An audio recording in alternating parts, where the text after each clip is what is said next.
शरीर को टाइट मत करना। बहुत से लोग क्या करते हैं कि अपने शरीर को बिल्कुल टाइट कर देते।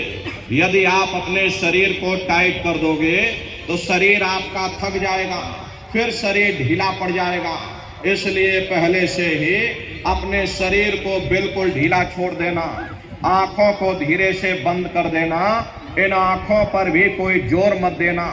बहुत से लोग क्या करते हैं कि अपनी इन आंखों पर जोर लगाते हैं ताकि जल्दी से दृष्टि एकाग्र हो जाए। यदि आप अपनी बाहरी आंखों पर जोर लगाओगे तो आंखों की पुतलियों में दर्द होगा, फिर आप अपनी बाहरी आंखों को खोल दोगे।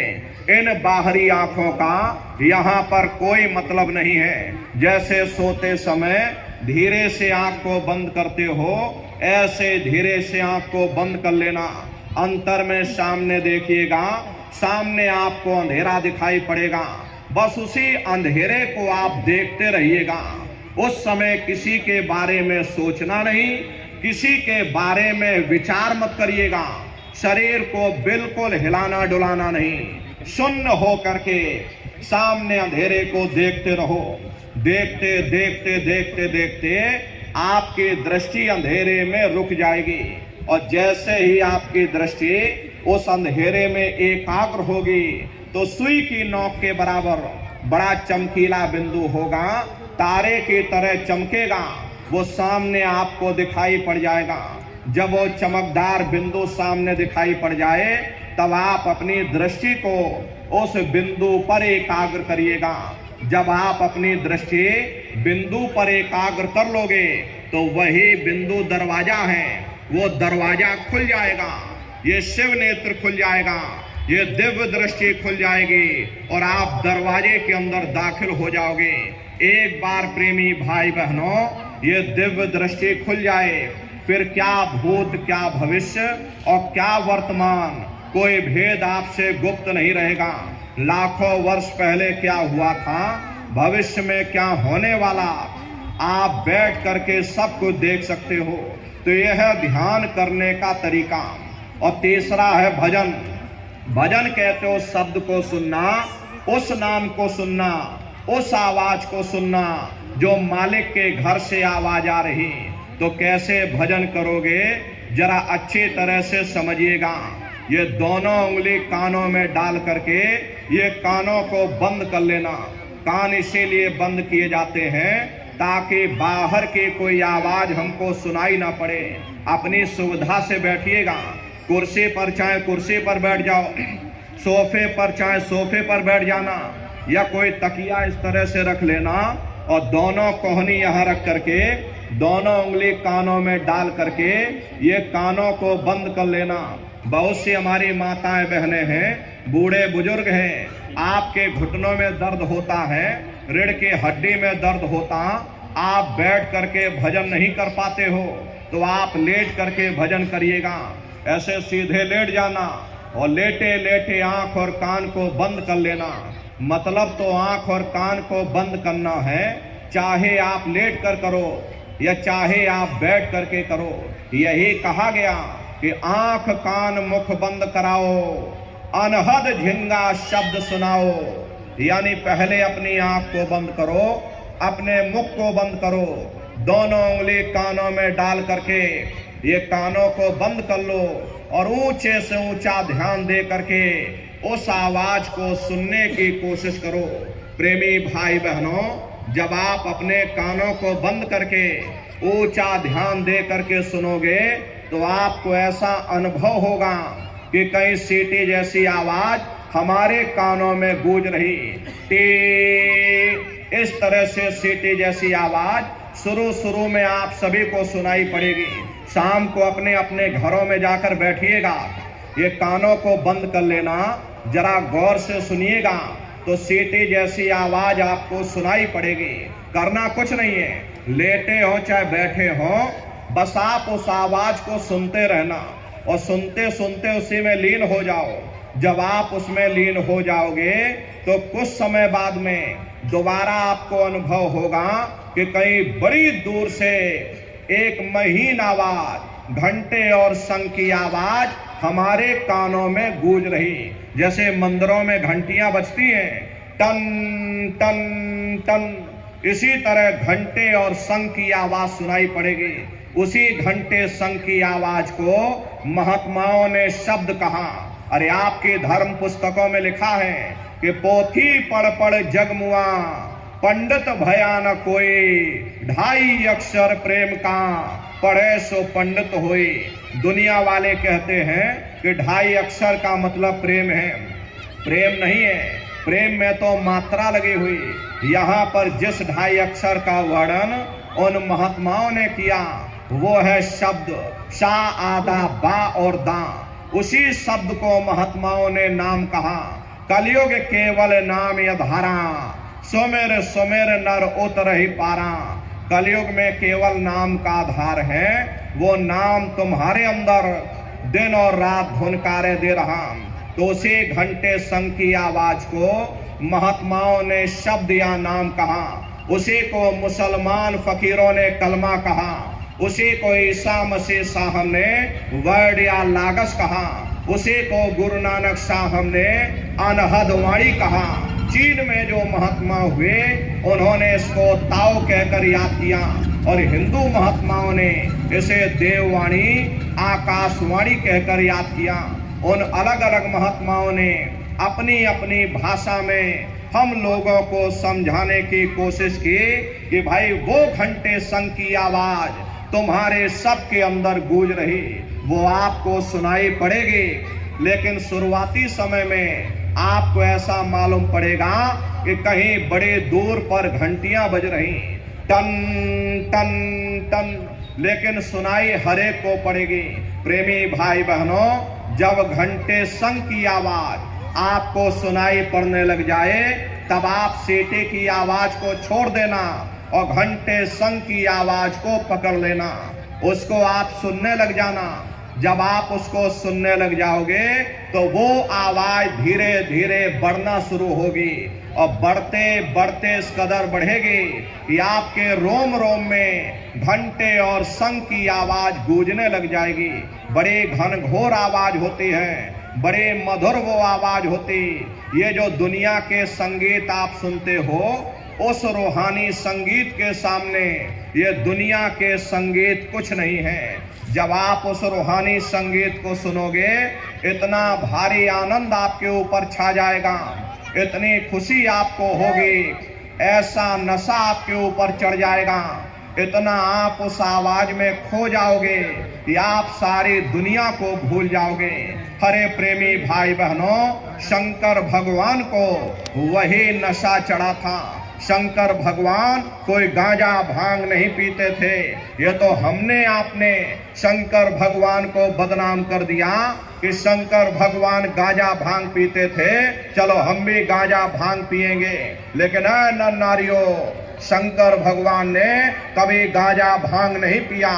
शंकर भगवान जिस नशे में लीन रहते थे वो नाम का नशा था, वो ध्यान का नशा था, वो भक्ति का नशा था। जब आप उस आवाज को सुनोगे तो आपको भी वो नशा चढ़ जाएगा, क्योंकि उस आवाज में चुंबक है। जब आप उस आवाज को सुनोगे तो वो आवाज आपको अपनी ओर खींचेगी और जब खिंचाव होगा तो जीवात्मा का फैला हुआ प्रकाश 9 द्वारों से सिमटने लगेगा। अब ये 9 द्वार कौन कौन से हैं? देखो प्रेमी भाई बहनों, अच्छी तरह समझिएगा, ये बहुत बड़ा विज्ञान है। दुनिया का विज्ञान जब समाप्त हो जाएगा तो ये विज्ञान प्रारंभ होगा। तो 9 दरवाजे कौन कौन से हैं? 2 आंख, 2 कान, 2 नाक के सुराख, 1 मुंह और 2 मलमूत्र का रास्ता, ये शरीर के 9 दरवाजे हैं। सबसे पहला दरवाजा गुदा चक्र आता है। गुदा चक्र में गणेश जी वास करते हैं। गणेश जी वहां के मालिक हैं। ये 4 दल का कवल है। यहाँ पर पृथ्वी तत्व पाया जाता, उसके ऊपर इंद्री चक्र आता। इंद्री चक्र में ब्रह्मा जी वास करते। ये 6 दल का कवल है। यहाँ पर जल तत्व पाया जाता, उसके ऊपर ये नाभि चक्र आता। नाभि चक्र में विष्णु जी वास करते हैं। ये 8 दल का कवल है। यहाँ पर अग्नि तत्व पाया जाता। उसके ऊपर ये हृदय चक्र आता। हृदय चक्र में शिव जी वास करते हैं। ये 12 दल का कवल है। यहाँ पर वायु तत्व पाया जाता। अरे वास्तव वो ऊपरी मंडलों में करते, लेकिन उनका प्रकाश, उनकी किरणें इन चक्रों पर पड़ती हैं। उसी के ऊपर एक कंठ चक्र आता है। यहाँ पर आद्या महाशक्ति की किरणें पड़ती हैं और ये 16 दल का कवल है। और आप सबसे ऊपर, तुम्हारी जीवात्मा सबसे ऊपर दोनों आंखों के मध्य भाग में बैठी है, जहाँ पर देवियां बिंदी लगाती हैं और पुरुष जहाँ टीका लगाते हैं। ये बिंदी और टीका यहाँ पर इसीलिए लगाया जाता क्योंकि यहाँ जीवात्मा बैठी है, उसका श्रृंगार किया जाता। ये 10वां द्वार है जहाँ पर तुम्हारी जीवात्मा बैठी हुई। इसी 10वें दरवाजे पर बैठ करके जीवात्मा अपने प्रकाश को 9 दरवाजों में फैलाती है, जिससे आपका ये शरीर चलता, आपके हाथ आपके पैर चलते हैं। जब आप भजन करोगे और घंटे शंख की आवाज को सुनोगे तो उस आवाज में चुंबक है, वो आवाज आपको अपनी ओर खींचेगी। और जब खिंचाव होगा तो जीवात्मा का फैला हुआ प्रकाश 9 दरवाजों से सिमट करके यही 10वें दरवाजे पर इकट्ठा हो जाएगा। और जैसे ही यहाँ पर इकट्ठा हुआ, तुरंत शब्द जीवात्मा को खींच करके इस शरीर से बाहर कर देगा। फिर आप अपनी आंखों से देखिएगा कि हमारा शरीर ये है और हम ये खड़े। आप अपने शरीर से अलग हो जाओगे। जैसे चिड़िया होती है, चिड़िया घोंसले से निकल करके आसमानों की उड़ान भरती है, शाम को फिर अपने घोंसले में आ जाती। ऐसे ही तुम्हारी जीवात्मा इस शरीर रूपी घोंसले से निकल करके ब्रह्मांडों की सैर करेगी, देवी देवताओं के दर्शन करेगी और घूम करके फिर अपने शरीर रूपी घोंसले में वापस चली आएगी। हरे प्रेमी भाई बहनों, ये ब्रह्मा विष्णु महादेव जिनकी सारी दुनिया पूजा करती है, आप सभी लोग ब्रह्मा विष्णु महादेव की पूजा करते हो, लेकिन कभी आपने विचार नहीं किया भाई जिनकी हम पूजा कर रहे आखिर ये है कौन, ये कहाँ पर रहते हैं, ये क्या काम करते हैं, पर इनके माँ बाप कौन है। तो जरा संक्षिप्त में आप लोग समझिएगा। प्रेमी भाई बहनों, ये ब्रह्मांड का रहस्य है। आपको संक्षिप्त में बताया जा रहा कि किन किन मंडलों को पार करते हुए तुम्हारी ये जीवात्मा अपने 5वें मंडल पर यानी कि सचखंड में पहुंचेगी।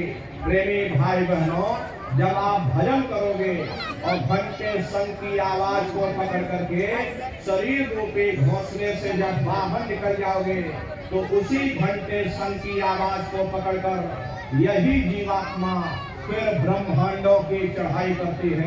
पलक झपकते यह जीवात्मा खरबों योजन ऊपर चली जाती।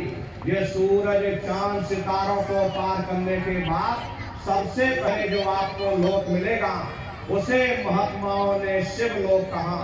शिव लोक तमोगुणी स्थान है, वहाँ के मालिक शिव जी हैं, वो पार्वती जी के साथ उस लोक में विराजमान हैं। शिव जी का दर्शन करने के बाद फिर जब आप ऊपर चढ़ोगे उसी के ऊपर ब्रह्मा जी का लोक मिलेगा। ब्रह्मा जी का लोक वो रजोगुणी स्थान है, वहाँ के मालिक ब्रह्मा जी हैं। वो गायत्री सावित्री और सरस्वती के साथ उस लोक में विराजमान हैं। ब्रह्मा जी का दर्शन करने के बाद फिर घंटे शंख की आवाज को पकड़ करके फिर जब आप ऊपर चढ़ोगे उसी के ऊपर विष्णु लोक आएगा। विष्णु लोक वो सतोगुणी स्थान है, वहाँ के मालिक विष्णु जी हैं। उनका बड़ा मनमोहक स्वरूप है, उनकी 4 भुजाएं हैं और चारों भुजाओं में शंख गदा पद्म और चक्र सुशोभित है। और आप क्षीर सागर में लक्ष्मी जी के साथ विराजमान हैं। ये तीनों देवता ब्रह्मा विष्णु और महादेव अपने अपने लोक में बैठ करके राज कर रहे। एक रचयिता है जो हम जीवों को रचता है, एक पालनहार है जो जीवों को पालता है, और एक संहार करता जो जीवों को नष्ट कर देता। एक का काम है घड़े को बनाना, एक का काम है घड़े की सुरक्षा करना, एक का काम है घड़े को फोड़ देना। इनकी जो माता है वो आद्या महाशक्ति है। ब्रह्मा विष्णु महादेव लोक के ऊपर वो आद्या महाशक्ति का लोक आता। उसी लोक को पार करने के बाद सबसे पहला देश पड़ता है, या यूं कह लीजिए कि पहली राजधानी पड़ती जिसे महात्माओं ने सहस दल कमल कहा, वो राजधानी है। ये ब्रह्मा विष्णु महादेव के जो लोक हैं उस राजधानी के अंतर्गत आने वाले छोटे छोटे लोक हैं। प्रेमी भाई बहनों, राजधानी का जो मालिक है वो निरंजन भगवान है। ये ब्रह्मा विष्णु महादेव ये निरंजन भगवान के ही पुत्र हैं, और ये आद्या महाशक्ति ये निरंजन भगवान की अर्धांगिनी है।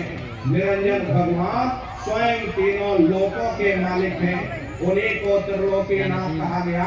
हिंदू उन्हीं को परमात्मा कहते, मुसलमान उन्हीं को खुदा कहते, ईसाई उन्हीं को गॉड कहते। घंटे और शंख की आवाज जो हर इंसान के अंदर गूंज रही, वो आवाज उन्हीं के मुखार बिंद से हो रही। निरंजन भगवान का जो स्वरूप है वो ज्योतिष स्वरूप है। हजार बाती की अखंड ज्योति वहां पर बराबर जल रही।